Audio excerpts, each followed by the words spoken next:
देश भर में आज धूमधाम से मनाई जा रही ईद। संवेदनशील जगहों पर सुरक्षा के पुख्ता इंतजाम, कहीं फ्लैग मार्च तो कहीं ड्रोन से हो रही है निगरानी।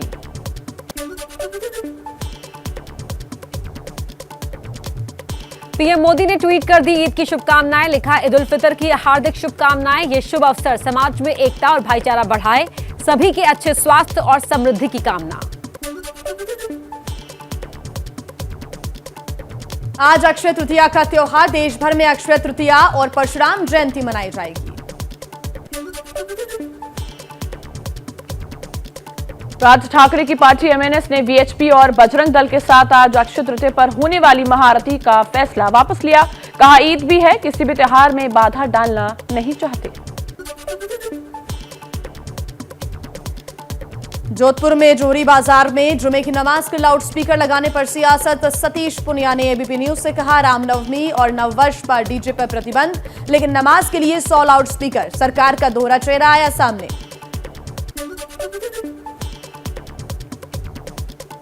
लाउडस्पीकर को लेकर राज ठाकरे के अल्टीमेटम का आज आखिरी दिन। महाराष्ट्र के गृह मंत्री दिलीप वलसे पाटिल कानून व्यवस्था के मुद्दे पर बैठक करेंगे।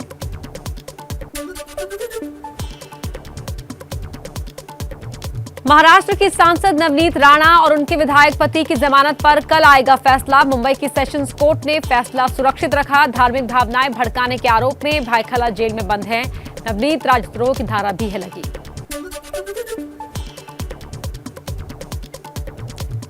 महाराष्ट्र के अमरावती में सांसद नवनीत राणा के घर हनुमान चालीसा का पाठ हुआ। युवा स्वाभिमान पार्टी के कार्यकर्ता शामिल हुए। मुंबई के खार में नवनीत राणा के घर बीएमसी ने अवैध निर्माण का नोटिस चिपकाया। कल जांच करेगी बीएमसी की टीम।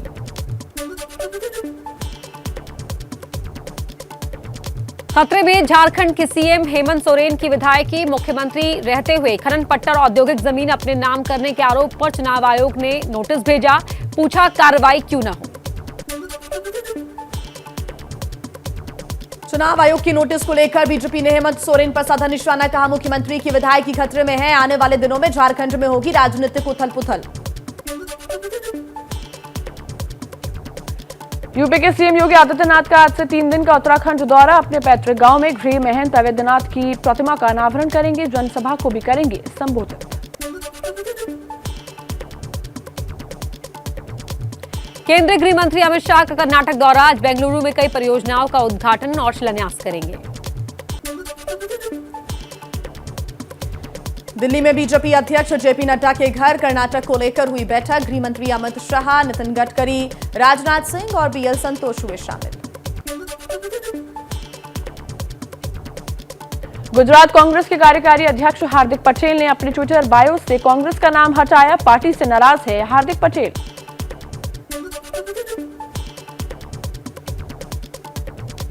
पंजाब कांग्रेस के प्रभारी हरीश चौधरी और अध्यक्ष राजा वडिंग ने सोनिया गांधी को चिट्ठी लिखकर सिद्धू पर कार्रवाई की मांग की। कहा, पार्टी विरोधी गतिविधि और बयानबाजी पर हो कार्रवाई।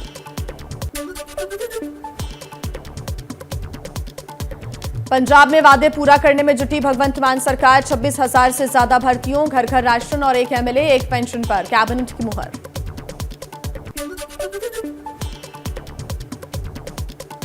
दिल्ली के डिप्टी सीएम मनीष सिसोदिया का बीजेपी पर भ्रष्टाचार का आरोप। कहा, नगर निगम के स्कूलों के डिजिटलाइजेशन के नाम पर हो रहा है घोटाला।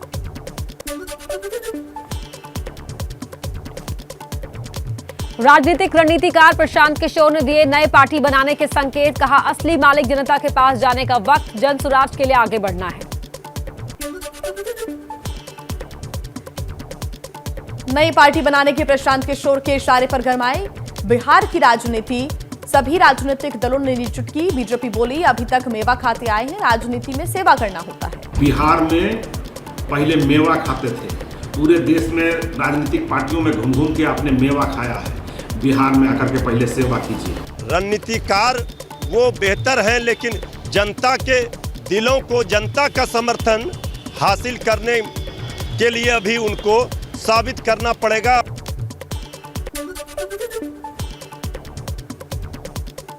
पश्चिम बंगाल में विधानसभा चुनाव में हुई हिंसा में अब तक 58 एफआईआर दर्ज। अलग अलग आपराधिक मामलों के तहत 224 लोग गिरफ्तार।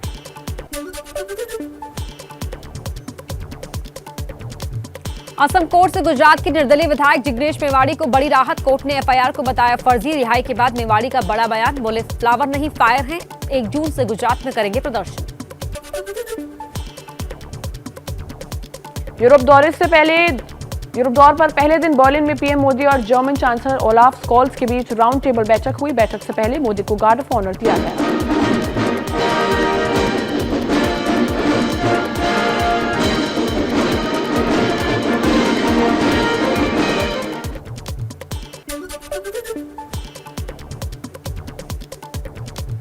भारत और जर्मनी के बीच renewable energy, green sustainable development समेत 9 समझौतों पर हस्ताक्षर हुए। आपसी सहयोग, व्यापार बढ़ाने पर भी बनी सहमति। राउंड टेबल बैठक के बाद पीएम मोदी ने कहा, भारत और जर्मनी महत्वपूर्ण साझेदार। कोरोना काल के बाद भारत दुनिया की तेजी से बढ़ती अर्थव्यवस्था है।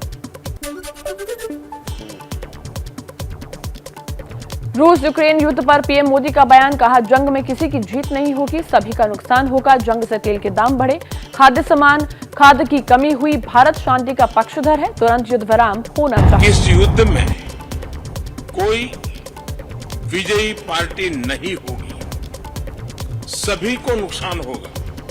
इसलिए हम शांति के पक्ष में हैं।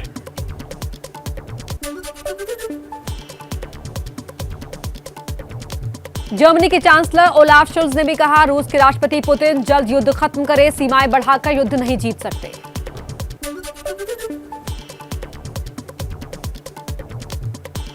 जर्मन चांसलर ओलाफ स्कोल्स ने पीएम मोदी को G7 समिट में शामिल होने का न्योता दिया। जून में होनी है G7 शिखर वार्ता।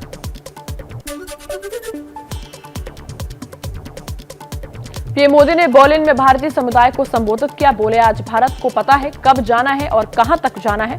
भारत अपना मन बना चुका है। जब किसी देश का मन बन जाता है तो वो देश नए रास्तों पर भी चलता है और मनचाही मंजिलों को प्राप्त करके भी दिखाता है।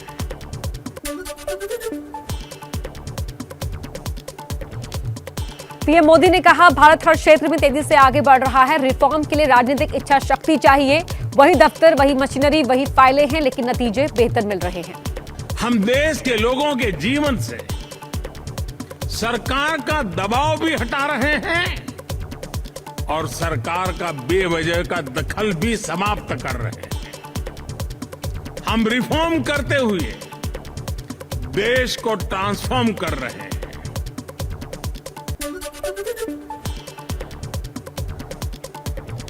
एक देश एक राशन कार्ड पर भी बोले पीएम मोदी। कहा, पहले देश में 2 संविधान थे, 7 दशक बाद देश में एक संविधान लागू हुआ। आज एक देश एक राशन कार्ड है, पूरे देश में एक टैक्स सिस्टम है। था, लेकिन राशन कार्ड अलग थे। आज 1 नेशन 1 राशन कार्ड हो गया।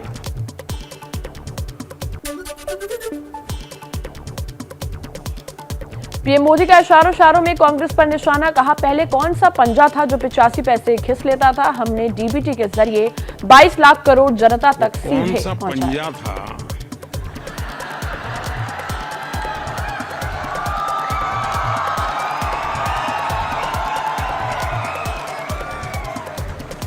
जो 85 पैसा घिस लेता था।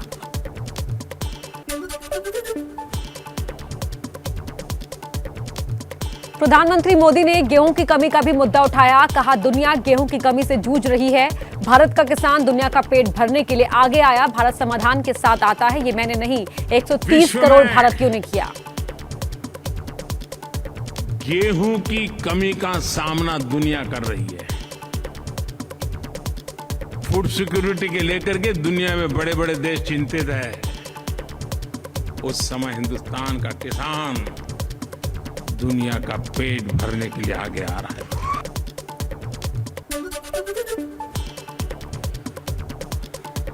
कोरोना संकट से निपटने में भारत के कदम पर भी बोले पीएम मोदी। कहा, कोरोना में भारत ने 150 से ज्यादा देशों को दवाइयां भेजी। 100 देशों को वैक्सीन की मदद दी। में भारत ने 150 से ज्यादा देशों को जरूरी दवाइयां भेजकर अनेकों जिंदगियां बचाने में मदद की।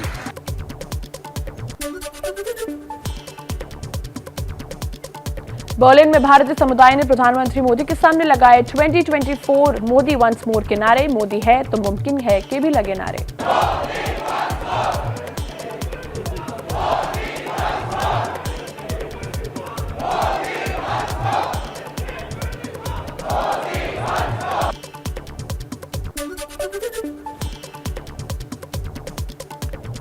प्रधानमंत्री मोदी के विदेश दौरे पर कांग्रेस का तंज, कहा देश में संकट छाया है मगर साहिब को विदेश भाया है।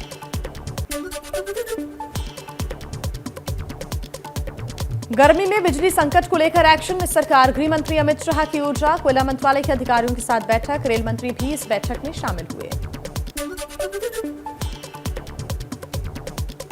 बिजली की मांग में कमी से सरकार को थोड़ी राहत, कोयले की आपूर्ति भी बढ़ी। ताजा आंकड़ों के मुताबिक 1 मई को बिजली की मांग करीब 10,000 मेगावाट कम रही।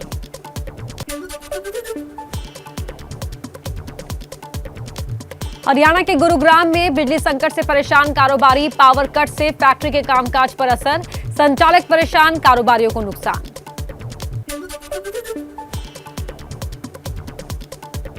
दिल्ली में बवाना के जेजे कॉलोनी में लोगों को नहीं मिल रहा है पीने का पानी। सरकार पर आरोप, फ्री पानी का सिर्फ वादा ही रहा। पानी खरीदकर परिवार को पिला रहे हैं।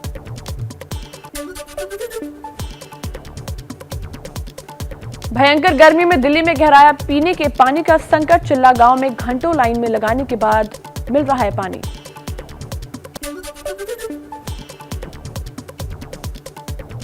राजस्थान के जैसलमेर में इंदिरा गांधी नहर बंद होने से गहराया पीने के पानी का संकट। 21 मार्च से बंद है नहर। इसके साथ ही बिजली कटौती ने भी बढ़ाई मुश्किलें। भरतपुर के जटेरी गांव में पानी भरने को लेकर 2 पक्षों में बड़ा विवाद। जमकर चले लाठी डंडे। फायरिंग में 1 शख्स की मौत, 6 लोग घायल।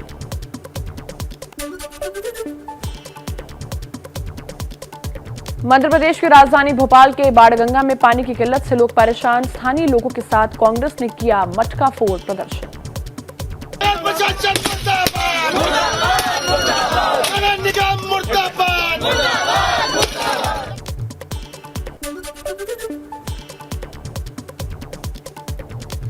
मौसम विभाग के मुताबिक दिल्ली में मई के पहले हफ्ते में तापमान 40 डिग्री तक रहने के आसार। हीट वेव से मिलेगी राहत, लेकिन आज से 6 मई तक आंधी से हो सकती है परेशानी। राजस्थान के कई जिलों में गर्मी से राहत की उम्मीद। मौसम विभाग के मुताबिक तापमान में आज से 3 से 4 डिग्री तक की गिरावट के आसार। अगले 4 से 5 दिन तक मिलेगी राहत। धूल भरी हवाएं चलने की आशंका। दिल्ली के जहांगीरपुरी हिंसा मामले में 2 और आरोपी यूनुस और सलीम शेख गिरफ्तार। हिंसा के दौरान तलवार बांटने का आरोप।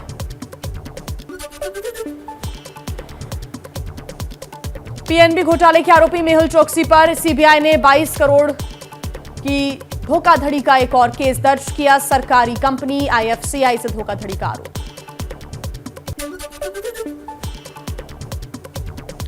चंदौली में हिस्ट्री शीटर कन्हैया की बेटी की पोस्टमार्टम रिपोर्ट में खुलासा। सूत्रों के मुताबिक पोस्टमार्टम में शरीर पर चोट के निशान नहीं पाए गए हैं। फांसी लगाने की भी पुष्टि नहीं।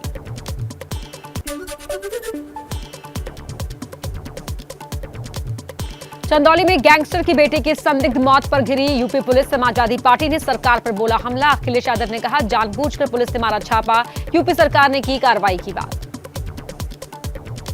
अखिलेश यादव जी बौखलाए हुए हैं। अगर कोई पुलिस वाला गलत करेगा तो उसके खिलाफ कार्रवाई होगी।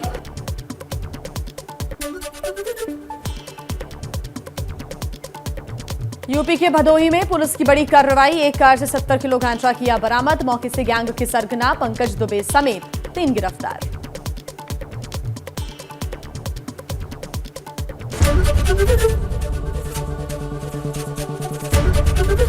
एबीपी न्यूज आपको रखे आगे।